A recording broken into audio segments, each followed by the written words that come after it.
اللہم صلی علی محمد و آل محمد وعجل فرجہم اجمعین ان اللہ و ملائکتہ یصلون علی النبی یا ایھا الذین آمنوا صلوا علیہ وسلموا تسلیما۔ ارشاد رب العزت ہے کہ بے شک اللہ اور اس کے فرشتے بھی درود بھیجتے ہیں۔ اے ایمان لانے والو، تم بھی درود بھیجو اور سلام اور تسلیم کرو جیسے کہ تسلیم کرنے کا حق ہے۔ یہ آیت درود ہے، اس کے بعد ہم پہ واجب ہے کہ ہم درود پڑھیں۔ اللہم صلی علی محمد وآل محمد وعجل فرجہم۔ ہم یہ کہتے ہیں کہ درود وہ عبادت ہے کہ جس عبادت کا امام خود میرا خداوند کریم ہے، اور اس درود کے پڑھنے کا سب سے بڑا فائدہ یہ ہے کہ خداوند کریم بھی ہم سے خوش ہوتا ہے اور میرا رسول بھی ہم سے خوش ہوتا ہے اور میرے تمام فرشتے بھی ہم سے خوش ہوتے ہیں۔ اس لیے میرے مولا امام جعفر صادق علیہ السلام نے فرمایا کہ جو کوئی محمد و آل محمد پر 10 بار درود بھیجے تو خدا اور اس کے فرشتے 100 مرتبہ اس پر درود بھیجتے ہیں، اور جو کوئی محمد و آل محمد پر 100 مرتبہ درود بھیجے اور اس کے فرشتے اس شخص پر 1000 بار درود بھیجتے ہیں۔ هو الذی یصلی علیکم وملائکتہ لِیُخْرِجَکُم مِّنَ الظُّلُمَاتِ إِلَى النُّورِ وَکَانَ بِالْمُؤْمِنِینَ رَحِیمًا۔ سورۃ احزاب کی آیت نمبر 43 میں نے آپ کے سامنے پڑھی ہے کہ وہ سورۃ احزاب کی آیت نمبر 43، وہ ایسی ذات ہے جو خود اور اس کے فرشتے تم پر درود بھیجتے ہیں تاکہ تمہیں تاریکیوں سے باہر نکالے اور نور کی طرف لے جائے، اور وہ اہل ایمان پر بڑا مہربان ہے۔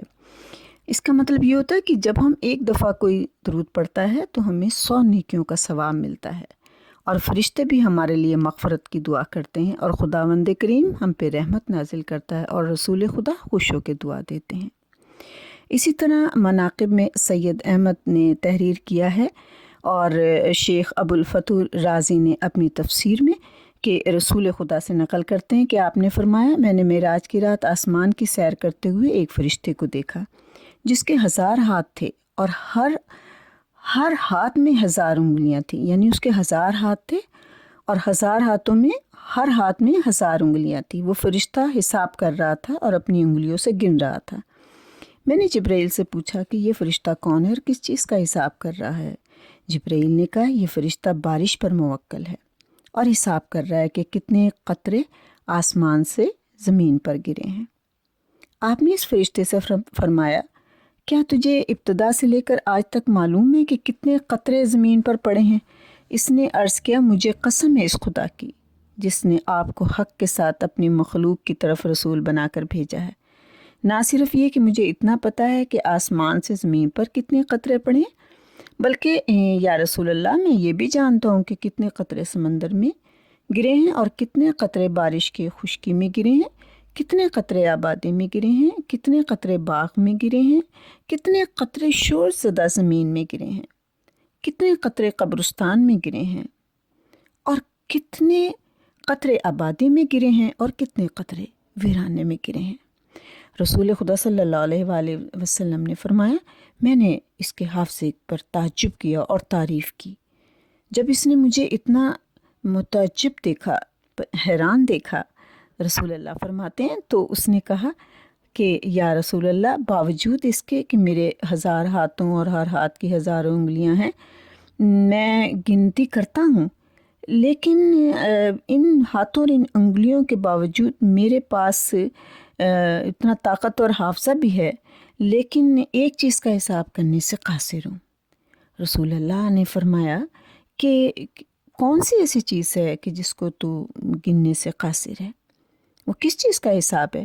اس نے کہا، یا رسول اللہ، جب آپ کی امت میں سے ایک گروہ جمع ہوتا ہے اور آپ کا نام آنے پر درود بھیجتا ہے تو میں اس کے ثواب کو شمار نہیں کر سکتا، اور جب وہ سب مل کے درود پڑھتے ہیں تو میں اس کا ثواب نہیں شمار کر سکتا، اس لیے کہ جب وہ ایک دفعہ درود پڑھتا ہے تو 10 دفعہ اسے ثواب مل جاتا ہے، 100 دفعہ پڑھتا ہے تو 1000 دفعہ کا ثواب ملتا ہے، 1000 دفعہ پڑھتا ہے تو 1,00,000 کا ثواب مل جاتا ہے۔ یا رسول اللہ، اتنا حساب بڑھتا چلا جاتا ہے کہ میں گنتی نہیں کر سکتا۔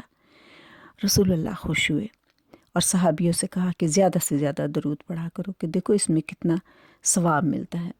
ہمیں استغفار پڑھنی چاہیے، لیکن استغفار پڑھنے سے ہمیں استغفار کا صرف ایک ثواب ملتا ہے، اور وہ یہ کہ ہمارے گناہ معاف ہو جاتا ہے جو بھی ہو۔ لیکن درود پڑھنے سے ہمیں 2 ثواب ملتے ہیں، ایک ہمارے گناہ مٹتے ہیں اور دوسرا ہمارے درود پڑھنے سے ہماری نیکیوں میں اضافہ ہوتا جاتا ہے۔ اور پھر یہ جو کرامن کاتبین ہمارے کندھوں پر بیٹھے ہیں، جیسے ہی ہم درود پڑھتے ہیں، ایک کرامن کاتبین ہمارے گناہ مٹانا شروع کر دیتا ہے اور دوسرا ہماری نیکیوں میں لکھنا، اضافہ کرنا شروع کر دیتا ہے اور حساب کتاب کرنا شروع کر دیتا ہے۔ اس لیے ہمیں درود بہت زیادہ پڑھنا چاہیے کہ یہ وہ عبادت ہے کہ جس کا امام خود خدا ہے، اور خدا کو راضی کرنا ہی ہمارا سب سے بڑا کام ہے۔ درود پڑھیں محمد و آل محمد پر۔ خدا آپ کے گھروں کو آباد رکھے، آپ کی پریشانیوں کو دور کرے، اور جو مومن اور مومنات اس دنیا سے چلے گئے ہیں ان کے گناہ بخش دے۔ اللہم صلی علی محمد و آل محمد۔ خوش رہیں، آباد رہیں۔ اللہم صلی علی محمد و آل محمد وعجل فرجہم اجمعین۔